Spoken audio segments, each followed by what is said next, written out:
नमस्ते दोस्तों, मैं राहुल और आप सभी का स्वागत है आपके अपने YouTube चैनल आईसी मंत्रा पर। इस वीडियो में हम बात करेंगे EWS एज रिलैक्सेशन केस के बारे में कि इसमें क्या नई अपडेट आई है। इस पर मैंने एक वीडियो भी बनाई थी, इससे पहले आपने एक वीडियो देखी होगी मेरी, जिसमें मैंने आपको बताया था कि मध्य प्रदेश हाई कोर्ट में एक केस चल रहा है। केस का नाम है Aditya Narayan Pandey versus union of India and other.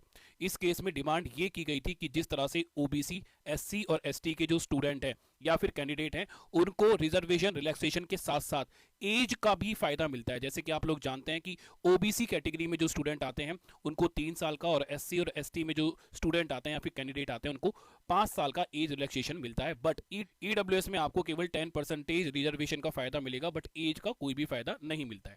तो इस केस में मैंने आपको बताया था कि 14 फरवरी को हायरिंग हुई थी, और 14 फरवरी की हायरिंग में मध्य प्रदेश हाई कोर्ट ने एक इंटरिम ऑर्डर निकाला था, जिसमें उन्होंने UPSC को बोला था कि ऐसे स्टूडेंट जो कि EWS के अंदर आते हैं और जिनकी एज 32 साल से ज्यादा हो गई है, उनको इस बार फॉर्म फिल करने के लिए अलाउ किया जाए। और कोर्ट ने इंटरिम ऑर्डर में ये बोला कि इन सभी कैंडिडेट को 5 साल की एज रिलैक्सेशन देनी चाहिए, और इनके जो अटेम्प्ट है, नंबर ऑफ अटेम्प्ट है, उनको 6 से 9 कर देना चाहिए। जैसे इस ऑर्डर के बाद बहुत सारे स्टूडेंट्स ने एप्लीकेशन को फिल करने की कोशिश की, बट वो एप्लीकेशन फॉर्म फिल नहीं कर पाए। इसका रीजन ये रहा कि कोर्ट के ऑर्डर के बाद भी UPSC ने अपनी एप्लीकेशन पोर्टल पर कोई भी नए अपडेट नहीं किए, कोई भी नई एज या फिर नंबर ऑफ अटेम्प्ट को लेकर कोई भी नया अपडेशन नहीं देखा गया, और इस वजह से स्टूडेंट अपनी एप्लीकेशन को फिल नहीं कर पाए। जैसा कि मैंने आपको लास्ट वीडियो में बताया था कि इस केस की नेक्स्ट हायरिंग जो होगी वो होगी 24 फरवरी को, जो कि हो चुकी है।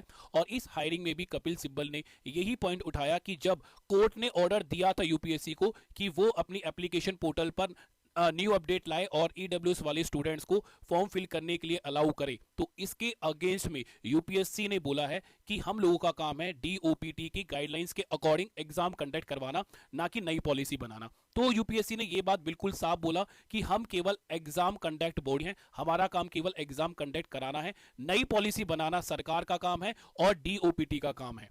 तो अगर हम बात करें 27 फरवरी 2025 तक इस केस की करंट सिचुएशन क्या है, तो UPSC ने अभी तक कोई भी ऑफिशियल नोटिफिकेशन या फिर अपडेट नहीं दिया है। और अगर हम हाई कोर्ट की ऑफिशियल वेबसाइट या फिर बड़े न्यूज सोर्स की तरफ भी जाएं, तो उन्होंने भी इस हायरिंग की अभी तक एग्जैक्ट रिजल्ट कंफर्म नहीं किया है। तो इसका मतलब यह है कि इस केस का जो फाइनल डिसीजन है वो अभी पेंडिंग रख दिया गया है। तो अब बात यह आती है कि हम अब आगे क्या करें एज अ स्टूडेंट्स को भी क्या करना चाहिए। तो मेरा ये मानना है कि आपको ज्यादा से ज्यादा स्टूडेंट्स को कनेक्ट करना चाहिए। आपको टेलीग्राम ग्रुप, व्हाट्सएप ग्रुप में ज्यादा से ज्यादा स्टूडेंट्स को कनेक्ट करो, और आप एक कोशिश करो कि आप एक शांतिपूर्ण प्रोटेस्ट स्टार्ट करो इसके अगेंस्ट। क्योंकि आपको पता है कि कोई भी बड़े डिसीजन कोर्ट हो चाहे सरकार हो, वो इस तरह से सिंपली तो नहीं सॉल्व करने वाली, मतलब सीधा नहीं सुनने वाली। इसके लिए आपको अपनी लड़ाई लड़नी ही पड़ेगी। तो इसका एक सॉल्यूशन ये है कि आप इकट्ठे हो, राइट। अपने जितने भी स्टूडेंट हैं जो कि EWS के अंदर आते हैं, चाहे वो UPSC का एग्जाम दे रहे हैं, चाहे वो और कोई भी एग्जाम दे, क्योंकि अगर एज रिलैक्सेशन मिलेगा तो सभी EWS के स्टूडेंट्स को मिलेगा, चाहे वो UPSC का एग्जाम दे रहे हैं, चाहे वो SSC का एग्जाम दे रहे हैं, चाहे वो बैंक का एग्जाम दे रहे हैं। ठीक है, तो भाई यही कोशिश करो कि एक शांतिपूर्ण प्रोटेस्ट आप लोग स्टार्ट करो, जिससे कि इसका जो डिसीजन है जो कि पेंडिंग रख दिया गया है वो जल्दी से जल्दी आपके सामने आ सके और स्टूडेंट्स को फायदा हो सके। क्योंकि आपको पता है कि अभी रिसेंटली और भी बहुत सारे एग्जाम के एप्लीकेशन फॉर्म्स आने हैं, और अगर इसी तरह से इस डिसीजन का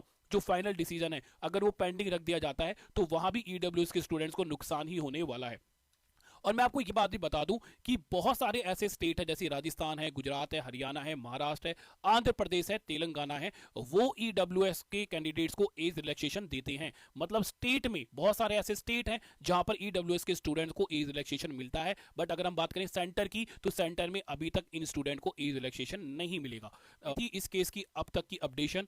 और अगर आप UPSC या फिर UPSC की प्रिपरेशन कर रहे हो और CSAT आपकी एक बहुत बड़ी प्रॉब्लम है, तो आप हमारे पेड कोर्सेज भी ज्वाइन कर सकते हैं।